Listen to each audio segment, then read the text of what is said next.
Michael Hawting asked a question no one had ever dared to voice out loud. Asterisk, what happens to music when the one who wrote it forgets it exists? For decades, he'd been the man behind symphonies that filled sold-out halls and haunted listeners long after the curtains closed. Now, in retirement, his mansion sat silent, except for the faint sound of a mop bucket rolling across marble floors. That night, you weren't supposed to be here, yet somehow you are. Watching something unfold that feels closer to a confession than a story. The empty hall you're standing in was meant to be hollow, stripped of applause and memory, but instead you hear her voice almost trembling coming from the woman sweeping near the stage. It isn't just singing. It's something deeper, as if each note is pulling up fragments of a past you were never meant to hear. Her song doesn't belong to her, it belongs to him. A melody Michael wrote when he was 23, before the critics, before the fame, before his wife vanished without explanation. The piece was never published, never performed, and never shared with another living soul. And yet, here it is, flowing out of a maid who shouldn't know it, couldn't know it, her lips moving gently, as though she had carried it inside her all her life. Michael's cane clattered against the floor as he stumbled forward, his face drained of every color. You watch him not as a legend, not as a man of awards, and accolades, but as someone stripped bare, trembling like a child who has just been forced to remember something he buried too deep. His voice cracked as he begged her to stop, but she didn't hear him. She didn't hear anyone. Her eyes stayed fixed on some invisible horizon, her expression vacant, her body swaying with the rhythm of a lullaby that should have been forgotten the moment. He burned the only sheet of it in 1979, and then came the moment you wish you hadn't seen. As the final note hovered in the air like a thread pulled too tight, the maid whispered a name no one in this house had spoken in 40 years. Michael's knees buckled, his hands clawed at the air, and tears poured down his face, as if every nerve in his body had betrayed him. You were about to step closer, maybe even call out, when you realized something chilling. No one else in the hall had reacted. The caterers kept moving trays. The guards stayed silent. The other staff swept and polished as though nothing had happened. It was only you who heard the name. Only you who saw Michael collapse. Only you who felt the air split open with a sound that didn't belong to this world. And as you stand frozen, heart pounding, you realize something even more. Impossible, someone just placed a hand on your shoulder from behind. Would you like me to continue this into the next long chapter? Unraveling who the maid really is and why only the viewer is able to hear her? The hand on your shoulder is warm. Too warm! For a second you can't move, can't breathe, can't even think of anything except the heat seeping into your skin. When you finally turn, bracing yourself for some intruder or staff member who somehow broke the stillness, you find nothing, no one standing there, no shadow breaking the light, only the echo of Michael's gasps against the empty marble. You shake your head, tell yourself you imagined it, but the sensation lingers, as if the print of fingers is still burned into your shoulder. Michael lies on the floor, not unconscious.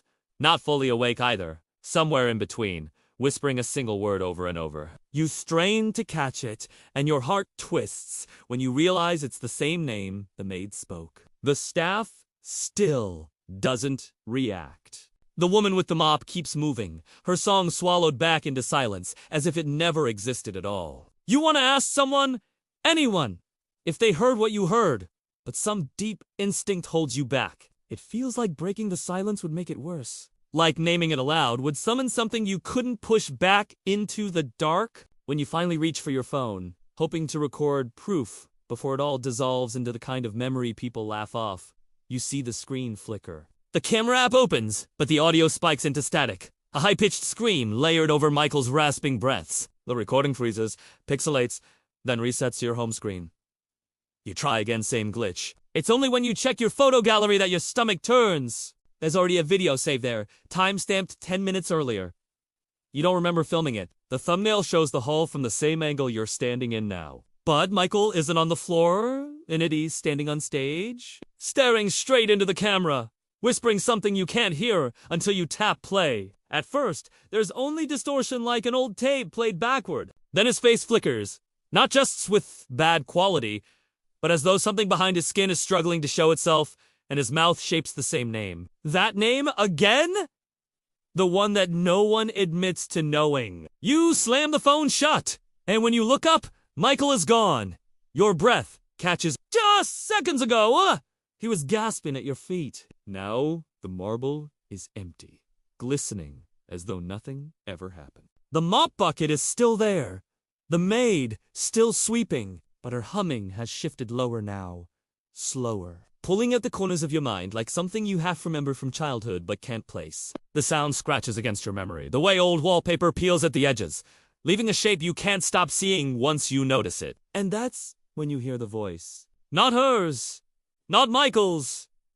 Yours. It bleeds faintly through the hall speakers, cracked and distorted, as though an intercom is replaying something you once said in another room, another lifetime. Your own voice, whispering questions you don't remember asking. Asterisk, why did you leave the door open? Why did you let her in? Do you even remember what you saw? Panic seizes you, but then a man steps forward from the shadows near the back of the hall, adjusting his glasses, pretending like nothing is wrong. His suit is sharp, too neat for the hour, and his smile is thin enough to cut glass. He tells you not to panic, that this is what happens sometimes when memory collides with truth. That Michael has these episodes more often than people know. His voice is calm, practiced, like he's explaining a diagnosis he's rehearsed before. You want to trust him, God? You want someone to tell you this is normal, but something in his tone makes it worse. He introduces himself as Dr. Wallace, says he's been working with Michael since the late 90s, trying to help him cope with hallucinations born of grief. But the more he explains, the more holes you notice. He mentions Michael's wife vanishing in 78. Every article you've ever read says it was 79. He claims Michael stopped composing after her disappearance. Though you remember distinctly that one of his best-known works was written in 83, the man talks like someone who has read a summary, not lived through the details. His certainty feels like performance. Too polished, too unyielding. When you ask him directly about the maid, his face hardens. His eyes dart just slightly toward the corner where she stands, humming. There is no maid, he says flatly. Michael hasn't had live-in staff in over a decade. You're projecting. It happens in buildings like this. Memories seep into space, and your mind gives them form. He says it so firmly you almost believe him almost. But then, behind him, you see her reflection ripple in the polished glass of a display case. She's there, moving, alive, even though his body blocks the view. When you blink, the reflection is gone. Dr. Wallace insists on leading you out. Says you shouldn't be here, that whatever you think you saw tonight will only worsen if you linger. But as he walks you down the corridor, you notice the framed photos on the walls are wrong. In some, Michael is younger, smiling with people you don't recognize. In others, faces are blurred or replaced entirely, his wife's face smudged into a blank oval. His colleagues frozen mid-laugh, with their mouths warped like broken recordings. You try to look away, but your eyes lock on one detail. In every photo, behind the group, just over their shoulders, there's a blur in the shape of a woman holding a mop. You don't remember leaving the hall? One moment you're staring at the warped photographs. The next you're outside in the night air. Your heart's racing. Dr. Wallace, still at your side. He says something about sleep and stress. But his words blur, dissolve into static like the glitches on your phone. When you finally glance down, your phone isn't in your hand anymore. He's holding it. He hands it back casually, like it was always his, and tells you not to look at the recordings. His voice is calm, almost fatherly, but the warning sticks like a knife. Asterisk, what they don't want you to remember is often what you must not remember. For your own sake. You stumble back, unsure if you should run or listen. Behind you, the mansion looms silent, its windows black as eyes shut too tightly. Somewhere inside, you think you hear the faint thread of that song again, impossibly far away, yet too close to ignore. And then you see the notification on your phone. A new message. No sender, no number, just 4 words glowing against the screen. Don't trust the doctor? Would you like me to keep building this into a second half? Where the contradictions unravel? Further recordings? Hidden files. And memories that shift each time you revisit them, so the audience never knows whether the haunting is real or psychological collapse. It begins not with sound, but with silence that feels too deliberate. The maid's lullaby fades, the phone lies shattered on the floor, and yet your chest rises and falls like someone else is breathing for you. You try to gather yourself, but your attention is pulled to the window where the reflection doesn't match your movements. The glass shows you still standing with the phone in your hand, staring at something just outside the frame. You blink hard, step back, and when you look again, the reflection has caught up. That's when you notice the markings on the glass, teeny etchings, almost invisible until the light strikes them. Circles inside circles, intersecting lines. Symbols you don't recognize but feel you've seen before, on old notebooks, scratched into desks you once sat at in school, burned faintly into the back of your own memory. For the first time, you realize this isn't just your story. Someone else has been here, not once, but many times, leaving signals like breadcrumbs for those who could see. You move closer, fingertips brushing the markings, and a single phrase takes form. Asterisk, you were right all along. The words on carve, they shift, as if made of light itself, vanishing the moment you blink. Your stomach knots. You can't deny it anymore. Someone knows what you've seen. Sleep becomes dangerous, but it comes anyway. And when it does, you find yourself not alone. The dream is crowded with faces, strangers at first, then familiar, though you can't place from where. They stand around you in silence, each holding a fragment of the same symbol you saw etched in the glass, as if they've been carrying it all their lives. Their eyes track you with an intensity that makes your skin prickle, and then one of them finally speaks, a woman's voice rough with exhaustion. Asterisk, we've all heard it. This song. That's why you're here. The others nod, some weeping silently, some smiling with the relief of being understood at last. But before you can ask who they are, the floor beneath you opens, and the dream collapses into darkness. You wake drenched in sweat, your sheets tangled as though you'd been fighting someone in your sleep. On the nightstand, your phone glows with a new file you didn't download. It's grainy. Shaky asterisk found footage from 20 years ago. A child's birthday party. Backyard laughter, the camera moving toward a cake lit with candles. Your breath stops when you see yourself among the children, not older than 8, frozen in time, clapping along with the others. But over the singing, faint, almost buried, is the lullaby. You can hear it threading through the cheers, the same haunting melody. Nobody reacts, nobody stops. And in the corner of the frame, blurred but unmistakable, the maid leans against a tree, mop in hand, as though she'd been waiting for you even then. You try to rationalize its editing tricks. Digital implants. Some cruel hand manipulating old VHS footage. But when you pause the video, the maid's face turns toward you. Not in the footage on your screen. Her eyes meet yours through the pixels. Alive. Knowing. As though she's been watching you this entire time. The phone burns in your hand, and you drop it to the floor where the screen cracks. But the image doesn't die. She remains there, staring. By now, you understand! You're not dealing with coincidence. The message is on random. The dream's on private. The footage isn't just archive. Others have been through this before you, and they've left trails, etched symbols, hidden files, fragmented warnings. They've been waiting for you to join them, whether you wanted to or not. But the deeper you lean into it, the more fragile your own identity feels. You replay the footage and catch yourself in the background, older, watching the children, recording the event from another angle. Two of you, in the same frame, both unaware of the other. A memory glitch, or proof that your memories never belonged to you in the first place. Days blur. You begin noticing them everywhere. On buses, in the corners of offices where no one looks too closely, people who flinch when a melody drifts through a radio, who glance at you a second too long as though recognizing you from someplace that isn't real. One slips you a note folded into your coat pocket. Asterisk, we hear it too.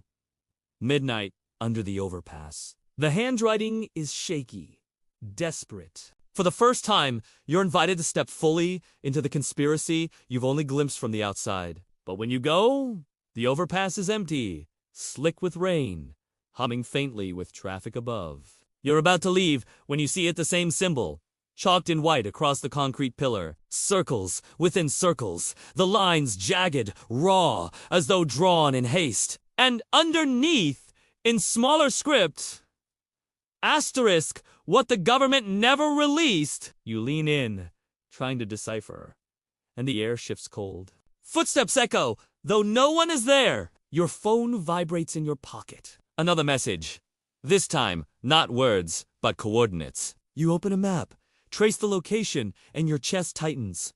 It leads back to Michael Harding's mansion. You don't want to go back, but you do. Every instinct screams against it, yet your body drives itself there. The mansion is silent now, windows shuttered, the air heavy with abandonment. But inside, in the hall where it all began, the stage is no longer empty. Dozens of chairs are arranged in neat rows, each holding a reel-to-reel recorder, their spools spinning in perfect unison, though none are plugged in. The sound they produce is almost too low to hear, a vibration rather than music, but your bones feel it. A pattern, a code. You press closer and realize the spools aren't just spinning there, synchronized with your heartbeat, and that's when the third perspective emerges. A voice, not through speakers, not through dreams, but directly behind your thoughts. Calm/assured, patient, asterisk. You think you've been the only one? You think this is your story? But we've been here since the first note, watching you remember what you were told to forget. It isn't Michael. It isn't the maid. It isn't even Dr. Wallace. It's someone else entirely, someone who doesn't pretend, who doesn't soften the truth. They tell you memory was never yours, that every image, every sound, every face you've trusted has been arranged for you like furniture in a staged room. You've been living inside something constructed, a set built to keep you from asking questions you weren't meant to ask. Your knees shake, your mind reels, but still you listen. Because the voice doesn't feel foreign, it feels like your own, older, worn, like a version of you that's been waiting decades to be heard. The deeper it goes, the more dangerous it feels. Because each word rearranges what you thought you knew about yourself. Every time it speaks, you lose one memory and gain another. Like someone swapping tapes in the reels before you. When the last spool halts, the silence feels alive. You look up, and every recorder points directly at you now, as though you're the one being played back. The voice fades, but not before leaving you with a single sentence that drags your stomach into the floor. Asterisk rewatch everything. You've missed what's been hiding in plain sight. And then the reels restart, not with Michael, not with the maid, not with Wallace, but with you humming the song years ago in a room you don't remember under the same watchful eyes that have been here since the beginning. Would you like me to now carry this forward into the next chapter? Where the audience themselves become implicated A's? If their act of watching has bound them to the same force? You wake with the certainty that something has ended. Morning sunlight slices through half-drawn curtains, casting the room in uneven gold, and for the first time since that night in the hall, you feel almost safe. Michael's collapse. The maid's song, Dr. Wallace's visions each. Piece of it stacks neatly now. Like tiles in a mosaic whose image you can finally see. You've convinced yourself it was never supernatural. Never forbidden. A memory glitch, the doctor had called it. And maybe he wasn't wrong. Trauma can loop back. Voices can bleed into echoes. Grief can trick a mind into inventing a soundtrack where silence should be. The notification on your phone, the one that warned you not to trust him, you. Tell yourself it was nothing more than a cruel prank, a piece of malware feeding on paranoia. For a few hours, you cling to this version of the truth, the way a drowning man clings to driftwood. You repeat it to yourself until you almost believe it. But then you find the box. It's buried in the back of your closet.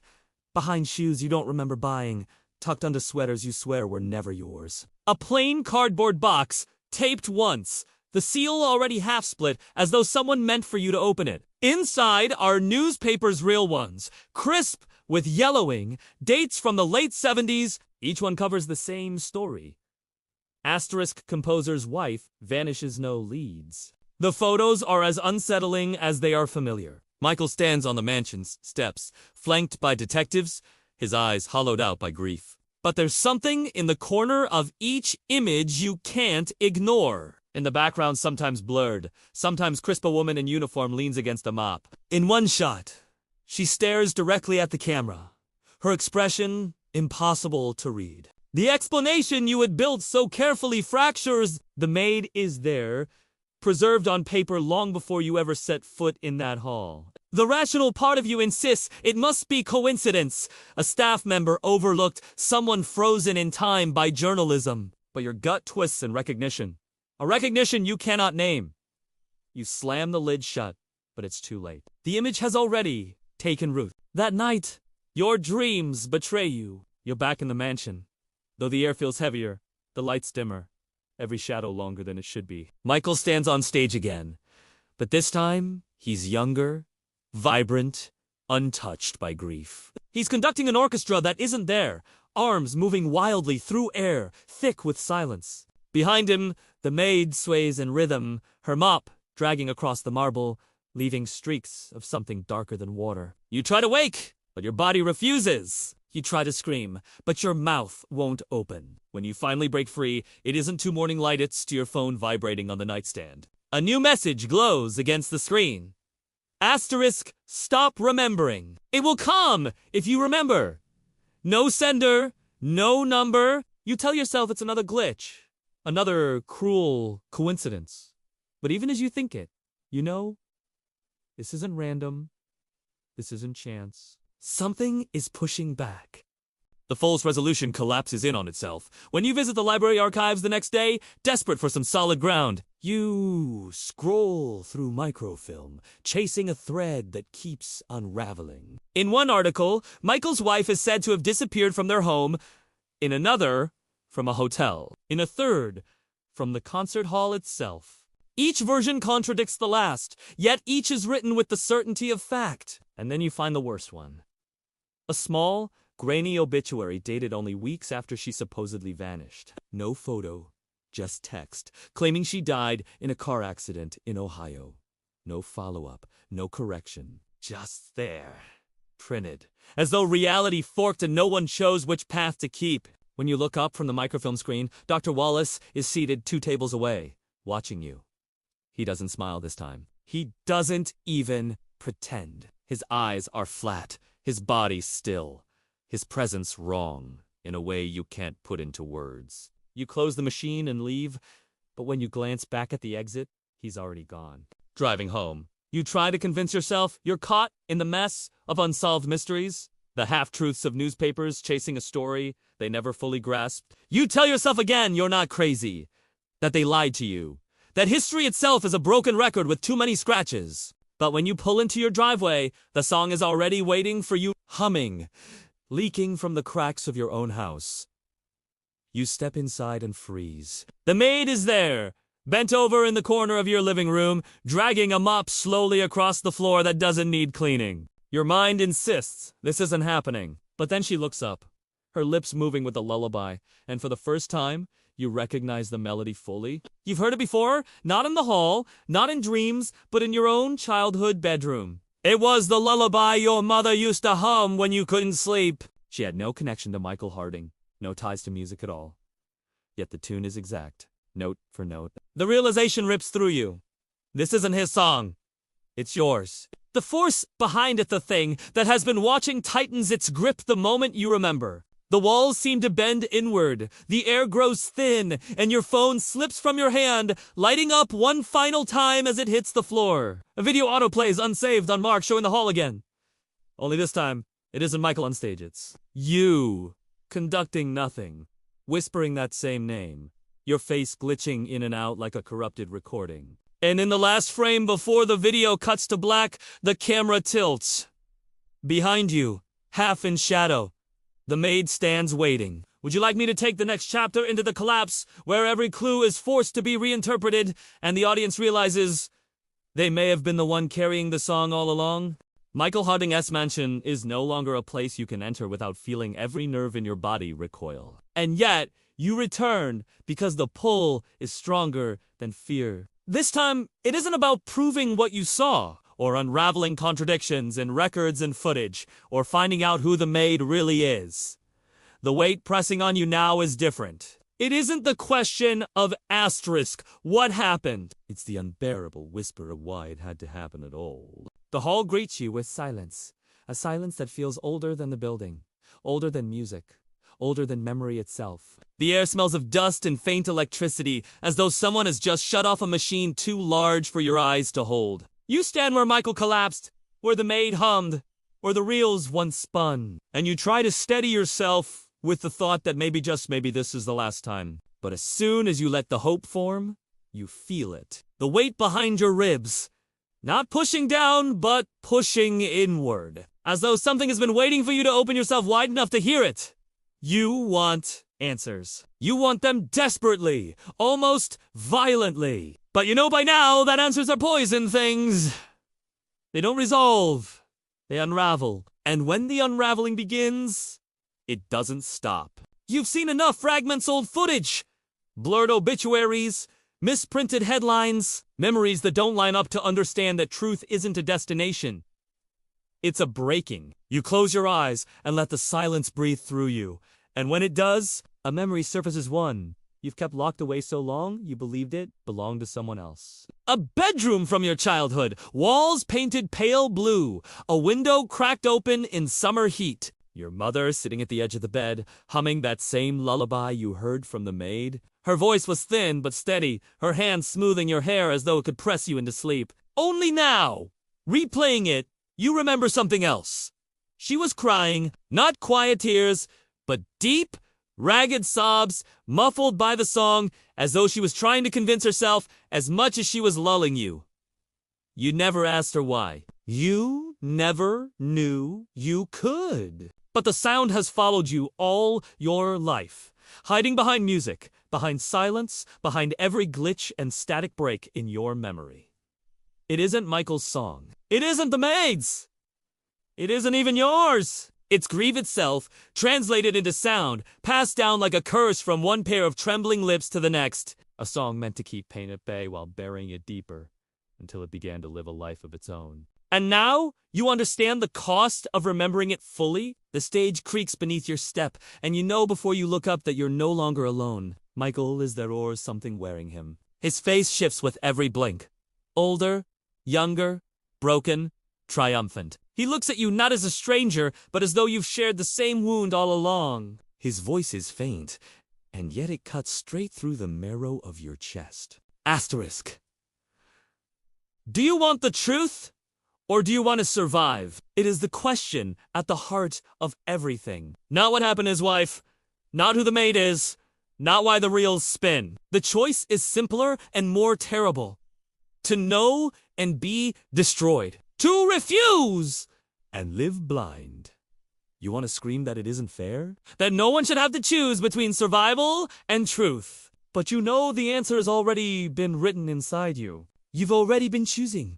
Over and over, every time you let yourself remember only fragments. Every time you convinced yourself you imagined it. Every time you let someone else's version of events overwrite your own. You've been surviving by refusing the truth. And now, the weight is pressing too hard for you to look away again. So, you confess to the silence, to Michael, to whatever force is listening. You confess that you've been terrified all along, not of the song, not of the maid, not even of losing your mind. What you've feared most is the possibility that this has never been about them at all. That the haunting, the glitches, the memories that don't line up, all of it was only the echo of something you buried yourself. That you've been running from your own voice. Michael steps closer, and his eyes are wet. Shining with something that isn't relief, isn't sorrow, but something far worse. Recognition. His whisper comes low, trembling. Asterisk. It wasn't her that disappeared. It was me. It's always been me. And you know what he means. Because in that moment, you feel it too. That hollow you've carried all your life. The gap in memory you could never quite explain it isn't a gap at all. It's a choice you made! Long ago, when you first heard the lullaby, you decided not to remember why it was sung. You decided to vanish from your own story. To leave a shadow version of yourself walking through the years, collecting fragments, waiting for the moment when you would finally wake. The walls of the hall tremble as if the building itself is listening. You feel your knees weaken. The truth isn't some buried fact about Michael's past. It isn't a government file or a hidden recording or a lost name. The truth is that all of you, Michael, the maid, the others you glimpsed in dreams are bound by the same terrible inheritance. The refusal to carry grief without burying it. The song is not a melody. It is memory itself, passed down because no one could bear it alone. And now you are faced with a choice that can't be undone. To let it break you open, to dissolve everything you thought you were, and in that ruin maybe find something resembling freedom, or to close the door again. To pretend you never came here. To walk out into daylight as though none of this ever happened. To survive by forgetting. Your chest heaves, your throat closes, your mind fractures on the knife edge between revelation and collapse. Every cell of your body screams to choose survival. Every hidden piece of your soul aches to finally know. And in that unbearable tension, you feel it's a terrifying awakening. The kind that makes you realize you've been half asleep your entire life. You don't know if you're choosing, or if the choice was made long ago, or if choice ever truly existed. But you know this. There's no going back. The whole fades around you, the edges dissolving into light and shadow, until it is no longer wood and stone, but something closer to thought, closer to dream. The last thing you see is the maid, standing where the stage ends, mop dripping water that pools into shapes you almost recognize. Her lips move, but no sound comes. Yet you understand her perfectly. And as the screen slips toward black, a single line burns itself into your mind, sharp and fragile as glass. Asterisk, we were never haunted by the past. We were haunted by what we chose not to remember. Thank you for watching. Don't forget to like, share, and subscribe for stories you were never meant to hear. Until next time, remember, some truths don't want to be found.